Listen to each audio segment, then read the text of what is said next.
O tarafta. Otur. Kaynayanla kaynayanı. Men bilemem neler gayran tutaydı. Men ben bildim mi? Sen ben bildim. Allah'ım. Kaç arafış. O da nerede? Deme mi?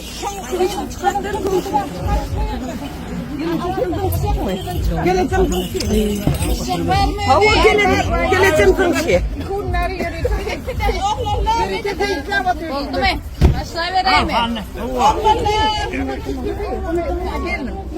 Sen nereye kaladım? Ala ver kutacağım. Ama kılgıydın başına kala ver kutacağım. Haladımın ayyalı kestet Allah'ısı var. Bu haladın için ne? Aşık yigidin kesbi var kutacağım. Bu da can donuna köyle kırıktan donundan getir. Köyüne değmeyiver daydıcan. Aktık, soğuluk, yoğuluk gören mamanın donudur. Allah cansı derece köpelgey baran yerinde. Amin. Görün. Durman 3 oldu, 3 oldu, 3 oldu. İyi de verin elini. Kellesine atın ne? At. At içiyor. Bismillah. Oldu. Allah. Al kaptan sen getir kovar mı getir. Ak yağlan at.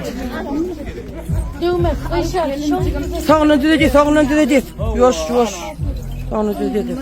Hatar gelirler sürgeytin. Sen yedin ya tırkal kısın hem de. Allah can. Hani ağası. Gel ağabey. Evinden kaldır ağası. Recep.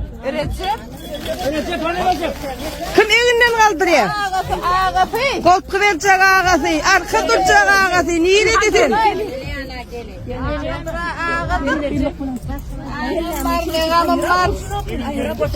Ağaç. Bismillah. Yüz tarafından oturacak olan kaldır. Bismillahirrahmanirrahim. Bismillah. Arkasının angrasını. Evet aynen.